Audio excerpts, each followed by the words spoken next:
বেশ কিছুদিন পর তিনুদের বাড়িতে মাধবদের বাড়ির লোক, তিনুদের বাড়ির লোক ও গ্রামের কিছু গণ্যমান্য লোকেরাও মিলিত হয়েছে। তার সাথে পাশাপাশি বাড়ির লোকজনেরাও আছে সেদিনকার কথা জানার জন্য, কেননা এই কদিন নানা ঝামেলার মধ্যে দিয়ে কেটেছে। ঘরের দরজা খোলার পর ঘরের ভিতর থেকে একটা পচা গন্ধ সবাই নাকে আসে। সবাই সাহস করে ভিতরে প্রবেশ করতে পারে না। এই সময় পুলিশও এসে গিয়েছিল। মনোজ ও দীপক দেখে যে দুটো জানালা ওরা সবাই মিলে অনেক চেষ্টা করেও খুলতে পারেনি, তার মধ্যে একটি জানলা হাট করে খোলা। সেখান দিয়ে আলো আসছে, কিন্তু ভিতর থেকে ভীষণ পচা একটা গন্ধ আসছে। তাই সবাই মিলে আগে ধরাধরি করে তিনজনকে বাইরের বারান্দায় নিয়ে আসে। তারপর ওখানে পড়ে থাকা দুটো বক্স নিয়ে আসে। পুলিশরা আর একটা জানলা বেশ কষ্ট করে খোলে। এবার ঘরটায় বেশ আলো আসছে। গন্ধ কোথা থেকে আসছে এটা দেখতে গিয়ে পুলিশ বুঝতে পারে গন্ধটা ঢাকা খোলা ট্রাঙ্কটা থেকে আসছে। পুলিশ ও গ্রামের কয়েকটা লোক মিলে দেখে ট্রাঙ্কের ভিতরে সাদা লাল পাড় শাড়ি পরে একটা পচা গলা দেহ রাখা আছে। পুলিশরা দেহটাকে চাপা দিয়ে বাইরে নিয়ে আসে। ইতিমধ্যে রানীদেরও জ্ঞান ফিরে এসেছে। রানী ছাড়া সবাই মিলে দেহটা বসচিটিমার বলে শনাক্ত করল। এরপর অনেক পুলিশি ঝামেলার মধ্যে দুটো বাক্সতে কি আছে সেটা দেখার সুযোগ কারোর হয়নি। আজ সকালে সবাই মিলে এসেছে কি বাক্স আছে বাক্সগুলোতে তাই দেখতে। মেজ বৌদির বাবা কলকাতা থেকে বেলার দিকে আসবেন বলেছেন। বাক্সগুলো গ্রামে রাখা ঠিক হবে না, তাই শহরে ব্যাংকে রেখে আসবেন বলেন। প্রথমে বড় বাক্সটা খুলে দেখে প্রচুর গয়না আছে। বিশুদা এখন অনেকটাই সুস্থ। বিশুদা ও মাধব বলে সবই বোস জেঠিমারই গয়না ছিল। এবার লম্বা বাক্সটা খোলার পর সবাই তো থ হয়ে যায়। ভিতরে 2 ফুট লম্বা একটা সোনার ত্রিশূল, যার 3টি ফলার মাথাতেই হিরে চুনি পান্না লাগানো আছে। সাথে আছে একটা হিরে দিয়ে বাঁধানো সোনার সাপ, 2টি চোখে নীলা লাগানো আছে। কেউ এগুলো দেখে চোখ ফেরাতে পারে না, এতটাই তার রূপ।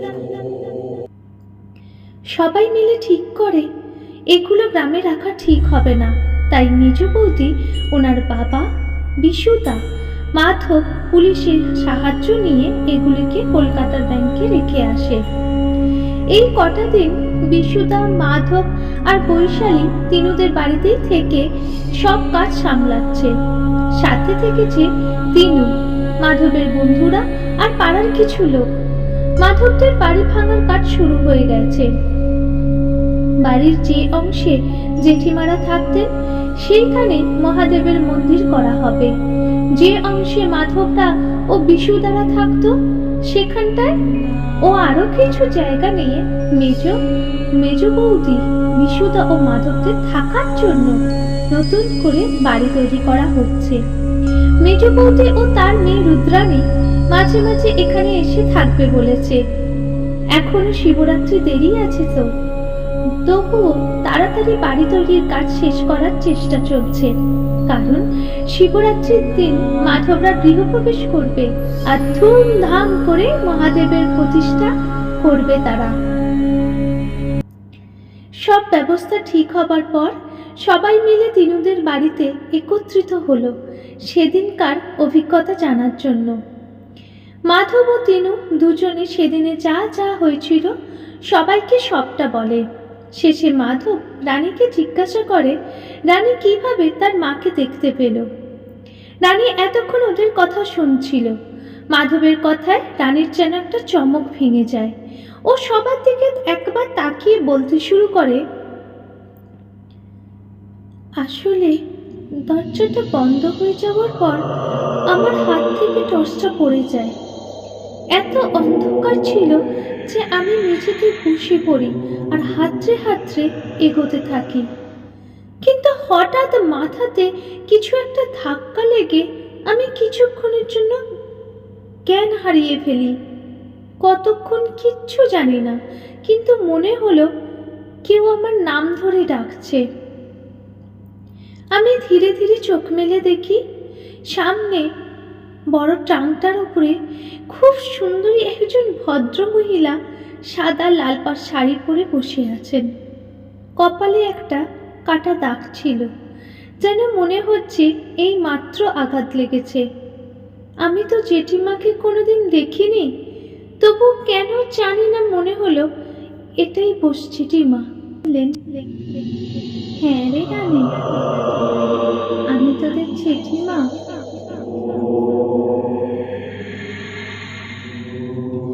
আমি প্রথমে খুব ভয় পেয়ে গিয়েছিলাম, কিন্তু ওনার কথার মধ্যে কি ছিল জানি না, আমার একটু আর ভয় লাগছিলই না। আমি জেঠিমাকে জিজ্ঞাসা করেছিলাম, কপালে তোমার লালের মতোটা কিসের দাগ? জেঠিমা বলেছিলেন, এটা আমার বিশ্বাস ও ভালোবাসার প্রতিদান রে রানী। কি হবে শুনে? যারা এই কাজ করেছে তারা তো শাস্তি পেয়েই গিয়েছে রে। ওনার কথা বুঝতে না পেরে আমি জিজ্ঞাসা করেছিলাম, তবুও তুমি বলো কে এই কাজটা করেছে? জেঠিমা দীর্ঘশ্বাস ফেলে বললেন, আমি ব্রজকে বাধা দিতে গিয়েছিলাম, তাই আমার মাথাতে লাঠি দিয়ে আঘাত করে, আর যাকে নিজের মেয়ের মতো ভালোবাসতাম সেই বড় বৌমা দাঁড়িয়ে দাঁড়িয়ে দেখলো ব্রজ আমার মাথায় আঘাত করলো। ও কোনো প্রতিবাদ করলো না রে। ও তো পরের মেয়ে, নিজের ছেলেই তো আমার মৃত্যুর দিকে ঠেলে দিয়েছিল রে রানী, আমাদের মৃত্যুর দিকে ঠেলে দিল। সত্যি বলতে আমি বিস্মিত হয়ে জিজ্ঞাসা করেছিলাম, কি কাজে তুমি বাধা দিতে গিয়েছিলে জেঠিমা? জেঠিমা আবার দীর্ঘশ্বাস ফেলে বললেন, 2 দিন আগে তোদের জেঠু নতুন উইল করেছিল, সেখানে পরমকে সম্পত্তির কোনো অংশ উনি দেননি। কেননা মেজু বৌমা পরম ও বড় বৌমার নামে যা যা বলে গিয়েছিল তোদের জেঠু খোঁজ নিয়ে জানতে পারে সবই সত্যি, তাই নতুন উইল করেছিল। কিন্তু পরম কিভাবে সব জানতে পেরে গিয়েছিল? তোদের জেঠুকে জোর করে সব সম্পত্তি পরমের নামে লিখে দিতে বলেছিল, আর পরমের সঙ্গ দিয়েছিল ওই বড় বৌমা ব্রজ আর রবি। জোর করে সিন্ধুকের চাবি ওনার থেকে ছিনিয়ে নিয়েছিল সবাই মিলে। এই অবস্থা উনি মেনে নিতে পারেননি, সঙ্গে সঙ্গে বুকে হাত দিয়ে লুটিয়ে পড়ে যান। ওপরের গোলমাল শুনে বিশু নিচে থেকে ছুটে আসে, তাকে পর্যন্ত ওরা মেরে ফেলতে চেয়েছিল রে, কিন্তু আমি জানি বাবা মহাদেব ওকে রক্ষা করেছেন। তারপরেই তোমরা আমাকে দেখতে পেয়েছিলে। বিশুদা এই সময় বলে ওঠে, হ্যাঁ, সেদিন বাড়িতে কেউই ছিল না, মন্দিরের মাঠে সবাই যাত্রা দেখতে গিয়েছিল। আমি অবাক হয়ে গিয়েছিলাম ওই সময় পরমকে দেখে, এসেই হন্তদন্ত হয়ে উপরে চলে যায়। সেই সাথে ব্রজ ও রবিনও যায়। মিলি মানে বিশুদার বউ তো ওপরে ছিলই। আমি ভেবেছিলাম হয়তো কলকাতার ব্যবসাতে কিছু গন্ডগোল হয়েছে, তাই এত রাতে হয়তো ওরা এসেছে। আমাকে তো কিছুই বলতো না ওরা, তাই আমিও কৌতূহল দেখাইনি। কিন্তু কিছুক্ষণ পর ওপর থেকে একটা গোলমালের শব্দ পেয়ে আমি যখন ওপরে গেলাম তখন ওরা আমার মাথায় আঘাত করে, কিন্তু আমার জ্ঞান পুরোপুরি হারিয়ে যায়নি তখনও। আমার ওঠার ক্ষমতা ছিল না। অস্পষ্ট শুনতে পাই মাকে ওরা কোনো গোপন জায়গায় রেখে আসবে, যার খোঁজ কেউ কোনোদিন পাবে না। তারপর ওরা গোটা বাড়িতে আগুন লাগিয়ে দেবে, যাতে কেউ ওদের সন্দেহ পর্যন্ত না করতে পারে। এতদিন মাথায় আঘাত লাগার জন্যই কিছু মনে করতে পারছিলাম না ঠিক মতো। তিনু বিশুদাকে এই সময় জিজ্ঞাসা করে, আচ্ছা বিশুদা, এই ঘটনার পর তোমাদের কোনো আত্মীয় স্বজন আসেনি এখানে? বিশুদা মাথা নেড়ে বলেন, হ্যাঁ এসেছিল তো, তবে ওদের খবর দিতে অনেক দেরি হয়ে গিয়েছিল। তারপর এই পুরো বাড়ি দেখতে আর কে আসবে বলতো? তাছাড়া আমাদের আদি বাড়ি বর্ধমান জেলাতে। দাদুর সাথে বাবার কি একটা বিষয়ে মনোমালিন্য হয়, তখন আমি খুব ছোট, পরমও তখনও হয়নি। বাবা এক কাপড়ে মাকে নিয়ে আমাকে নিয়ে এই বাড়িতে চলে এসেছিল। প্রথমে এসেছিল বাবার এক বন্ধুর কাছে, তারপর তো এই জায়গায়, এই হুগলি জেলাতেই নিজের বুদ্ধির জোরে ও পরিশ্রম করে এখানে এত বড় বাড়ি ও ব্যবসা সবকিছু করেছেন। বাবা খুব একটা পছন্দ করতো না দেশের বাড়ির সাথে কোনো যোগাযোগ রাখতে। এই সময় রানী বলে ওঠে, সত্যিই জেঠু প্রচন্ড বুদ্ধিমান ছিলেন।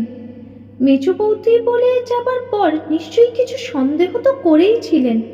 বাড়ির কেচ্ছা তো সবাইকে বলা যায় না, তাই হেয়ালির মাধ্যমে জেঠিমার গয়না ও শিবের গয়না লুকিয়ে রেখেছিলেন। উনি হয়তো নিজের প্রাণ সংশয় হতে পারে এটা আশঙ্কা করেই ছিলেন, তাই এই ব্যবস্থা করতে বাধ্য হয়েছিলেন। কিন্তু ঠাকুরের কি মহিমা দেখো, যে ধাঁধার মাধ্যমে জেঠু গয়না খোঁজার রাস্তা বলে গিয়েছিলেন, সেই রাস্তাতেই আমরা আবার জেঠিমাকেও খুঁজে পেলাম। ওই খাতাটা মাধবদার কাছে না থাকলে আমরা কিন্তু জেঠিমাকে কোনোদিনই খুঁজে পেতাম না। সারা জীবনেও তোমাদের ওই বাড়িটা ভুতুরে বাড়িই হয়ে থাকতো। বৈশালী এতক্ষণ চুপ করে সব শুনছিল। সেটা দেখে মাধব বৈশালীকে বলে, কি গো, এমন চুপ করে বসে রইলে কেন গো? বৈশালী করুণ হেসে বলে, চুপ করে না থেকে আর কি করব বলো তো, সত্যি অবাক হয়ে যাচ্ছি এই ভেবে যে কত বড় ষড়যন্ত্র হয়েছে আমাদের বাড়িতে। আর যদি রানী না থাকতো তাহলে কোনো দিনই আমরা এই সব কিছু জানতেই পারতাম না। তারপর বৈশালী রানীর দিকে ফিরে বলে, ঠিক বলেছ রানী, সত্যি ভগবান আছেন। যারা এই জঘন্য কাজটা করলো তাদের তিনি ঠিকই শাস্তি দিলেন। কিন্তু মা বাবা যদি বেঁচে থাকতেন। ছোট্টি বৈশালীর দিকে সহানুভূতির দৃষ্টিতে তাকিয়ে বলে, আর মন খারাপ করো না বৌদি, ওনারা যেখানেই থাকুক ভালো থাকুন। মাধব এই সময় বলে, তোমরা হয়তো একটা কথা জানো না, যে ট্রাঙ্কে মা ছিলেন সেই ট্রাঙ্কের নিচে অনেক টাকা রাখা ছিল।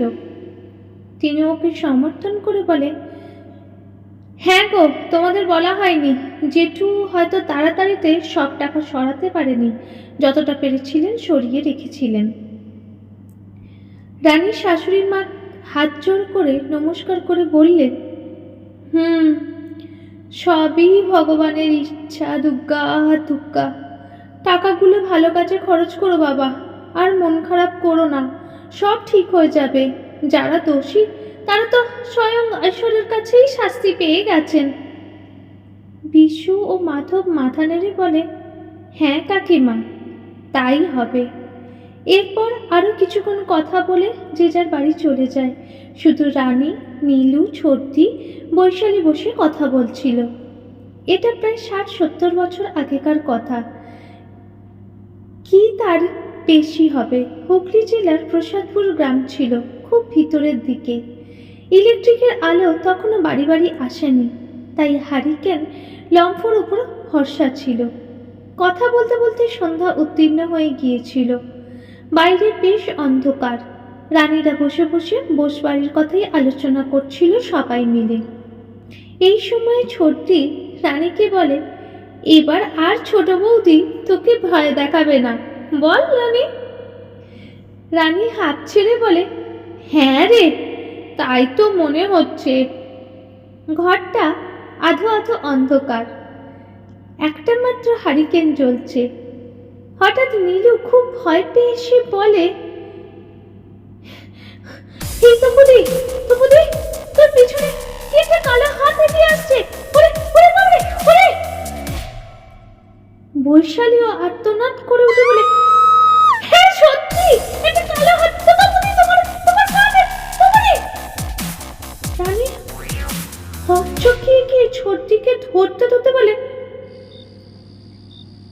তোরা কেউ তাড়াতাড়ি জল নিয়ে আয়, ছোটদি যে অজ্ঞান হয়ে গিয়েছে। এই ছোটদি, এই ছোটদি, ওঠ, সারা দিচ্ছিস না কেন রে? এই ছোটদি, ওঠ। তারপর রানী ছোটদিকে বিছানায় শুইয়ে দিয়ে জানলার কাছে ছুটে গিয়ে বলে, এই কোথায় কালো হাত? এটা দুটো পোড়া কাঠ। এই কে রে জানলার ওপাশে? বলেই রানী ছুটে যায় বাইরে। বাইরে বেরিয়ে দেখে বিধু, মানে তিনুর কাকার ছেলে জানলা দিয়ে কাঠটা সরাচ্ছে। রানী চেঁচিয়ে বলে, দাঁড়া, দেখাচ্ছি মজা। বিধু, তোর আজকে কি আমার একদিন হবে। ওই চেলা কাঠ দিয়ে তোর পিঠ আমি ভাঙবো। এই বলে রানী বিধুর পিছনে পিছনে ছোটে। বিধু, আরে ও বিধু, তোকে আমি মেরেই ছাড়বো, তোকে বলে দিচ্ছি।